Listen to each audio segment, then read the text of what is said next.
1장 6절부터 마지막 절까지입니다. 내 이름을 멸시하는 제사장들아, 나 만군의 여호와가 너희에게 이르기를 아들은 그 아버지를 종은 그 주인을 공경하나니 내가 아버지일진대 나를 공경함이 어디 있느냐, 내가 주인일진대 나를 두려워함이 어디 있느냐 하나 너희는 이르기를 우리가 어떻게 주의 이름을 멸시하였나이까 하는도다.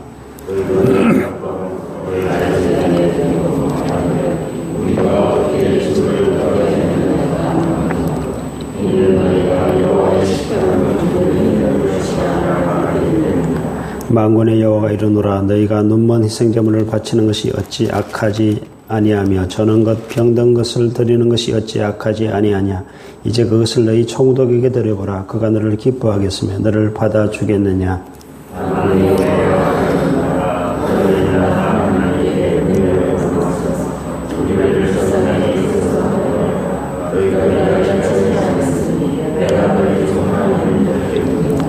만군의 여호와가 이르노라, 너희가 내 제단 위에 헛되이 불사르지 못하게 하기 위하여 너희 중에 성전문을 닫을 자가 있었으면 좋겠도다. 내가 너희를 기뻐하지 아니하며 너희가 손으로 드리는 것을 받지도 아니하리라.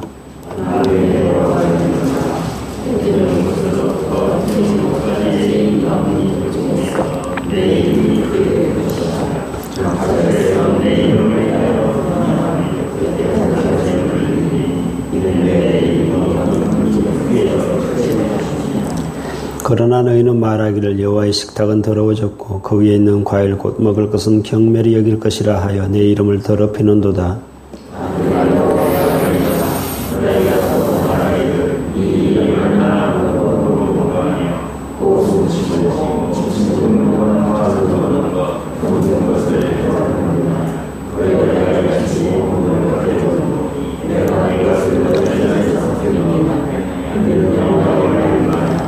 짐승떼 가운데 수컷이 있거늘 그 서원하는 일에 흠 있는 것으로 속여 내게 드리는 자는 저주를 받으리니 나는 큰 임금이요 내 이름은 이방 민족 중에서 두려워하는 것이 됨이니라. 만군의 여호와의 말이니라. 아멘. 두 번째 논쟁입니다. 누구랑 논쟁했죠? 6절에 보면 누구랑 논쟁했습니까? 제사장들인데 특별히 하나님의 이름을 멸시하는 제사장들과 논쟁을 했습니다. 하나님께서 제사장들에게 6절에 보면 이렇게 말씀하셨어요. 아들은 그 아버지를, 종은 그 주인을, 아들은 아버지를 공경하고 종은 그 주인을 두려워하는 법인데 내가 아버지고 내가 주인인데 너희들은 나를 공경함이 어디 있으며 나를 두려움이 어디 있느냐? 왜 내 이름을 멸시하느냐라고 하나님께서 따져 묻고 있습니다. 그러자 곧 제사장들이, 하나님의 이름을 멸시하던 제사장들이 이렇게 반박하죠. 우리가 어떻게 주의 이름을 멸시하였습니까? 라고 또 반박을 하죠. 하나님께서 거기에 대해서 조목조목 왜 내 이름을 멸시하였는지에 관해서 말씀하고 있는데요. 너희가 더러운 떡을 나에게 드렸다라고 말씀을 하죠. 그러고도 너희가 어떻게 주를 더럽게 하였나이까 말하는구나. 더러운 떡을 나에게 드리고도 어떻게 주를 더럽게 하였나이까 그렇게 말하는도다 라고 했고요. 그 다음에 보면 또 그 8절에 보면 눈먼 희생제물을 갖다 바쳤다. 저는 것 병든 것으로 드렸다. 이걸 총독에게 갖다 줘봐라. 그걸 그 예물을 기뻐하겠으며 너희를 받아주겠느냐라고 말합니다. 그리고 또 하나님께서 얼마나 속이 상하셨으면 10절에 보면 아예 제단 위에 헛되이 불사르지 못하게 너희 중에 이 성전 문을 닫을 자가 있었으면 좋겠구나. 차라리 누가 이 성전 문을 좀 닫아줬으면 좋겠다라고 말씀을 하십니다.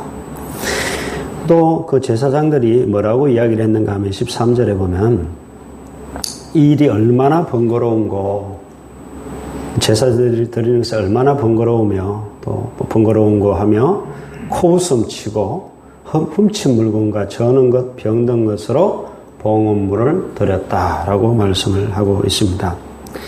또 14절의 마지막으로 서원할 때에 짐승 가운데 온전하고 깨끗한 수컷이 있는데도 불구하고 흠 있고 그리고 수컷이 아닌 그런 것으로 나에게 서원 예물로 갖다 바쳤구나 라고 말씀하십니다.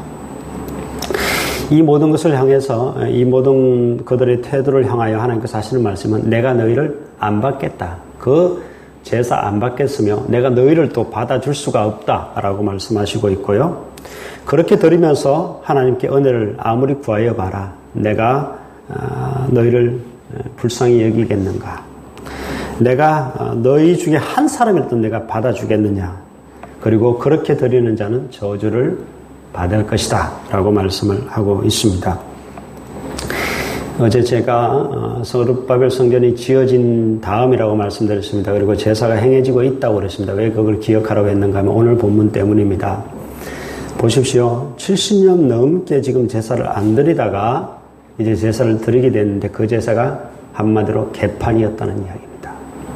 율법을 다 잊어버렸고 원래 하나님 앞에 드리는 것은 흠없는 제물로 드려야 되는데 그냥 아무거나 대충 갖다 바쳤습니다. 그것도 훔친 것도 갖다 바치고 병든 것도 저는 것도 눈먼 것도 아무거나 갖다 바쳤다는 이야기입니다. 조금 이해는 돼요. 얼마나 70년 동안 제사를 안 드리다가 갑자기 드리니 그들이 그렇게 했고 또 안 드리다가 드리게 되면 얼마나 귀찮습니까? 일이 얼마나 번거로운 거. 그리고 코웃음 쳤다는 것은 이 제사를 아주 우습게 여겼다는 것이고요. 제단에는 온전한 떡을 갖다 누룩 없는 떡을 갖다 바쳐야 되는데 더러운 떡을 또 아무 떡이나 갖다 제단에다 갖다 바쳤다는 이야기가 되겠습니다. 그러니 하나님께서는 한마디로 이 엉망인 제사를 책망하시면서 차라리 문을 닫았으면 좋겠다라고 말씀을 하실 수밖에 없었던 것입니다. 여러분 오늘 본문과 내일 2장 이 9절까지는 연결이 되는데요. 오늘 본문에서만 우리가 좀 교훈을 생각하자면 우리도 똑같이 하고 있습니다. 우리도 이 예배가 얼마나 귀찮은가, 얼마나 번거로우며 코웃음 치고 예배를 아주 우습게 여기는 우리의 태도가 있다 하는 것이죠. 예배가 너무 많다 보니까 그럴 수도 있습니다만 그래도 그러면 안 되죠. 예배라는 것은 그렇게 귀찮게 여기거나 또 아주 우습게 여길 것이 결코 아닙니다. 누구에게 예배를 드리는 것인데요. 코로나 때문에 더 예배를 아주 우습게 여깁니다. 사람들이. 그런데 저는 지금은 큰 걱정이 안 되는데 오히려 코로나 이후가 더 걱정입니다. 포로 이후에 70년 이후에 이 개판이 되었듯이 코로나가 끝난 다음에 더 사람들이 여전히 예배를 우습게 여기지 않을까 하는 그런 걱정이 있습니다. 두 번째는요, 이 백성들이 더러운 떡을 드렸습니다. 그리고 흠 있고 저는 것을 갖다 바쳤습니다. 우리가 똑같이 하고 있다는 이야기입니다. 여러분 왜 더러운 떡을 그들이 드렸을까요? 왜 병든 것, 저는 것 아무거나 갖다 하나님 앞에 그렇게 제사를 드렸을까요? 이유는 간단합니다. 마음이 문제였습니다. 마음이. 하나님께서 첫 번째 지적하신 6절 말씀을 잘 보십시오. 너희는 내 이름을 멸시했다. 아들은 아버지를 공경하고 종은 주인을 두려워하는데 너희들은 그런 마음이 나한테 하나도 없었다는 이야기입니다. 하나님을 공경하는 마음이 없었기 때문에 아무거나 갖다 바친 것이고 하나님을 두려워하는 마음이 없었기 때문에 저는 것으로 갖다 바치고 더러운 떡을 갖다 올렸다는 이야기입니다. 하나님 이름을 왜 그들이 멸시했습니까? 그들 마음속에 하나님을 공경하는 마음, 두려워하는 마음이 전혀 없었기 때문에 하나님의 이름을 멸시했다는 이야기입니다. 여러분 대통령에게 선물을 갖다 바치는데 양 한 마리를 갖다 바치는데 다리 저는 놈을 갖다 바치는 인간이 누가 있습니까? 대통령의 이름도 멸시하지 않습니다. 그만큼 공경하고 온전한 양을 갖다 예물로 드리게 되어 있습니다. 그런데 그런 걸 드린다는 것은 그런 제사를 드린다는 것은 하나님을 공경하지 않는다는 이야기고 하나님을 두려워하지 않는다는 이야기가 되겠습니다. 문제는요, 마음입니다. 똑같은 예배를 드려도 은혜 받는 성도들이 있고요, 은혜 받지 않는 성도들인데 그 차이점이 뭔지 아십니까?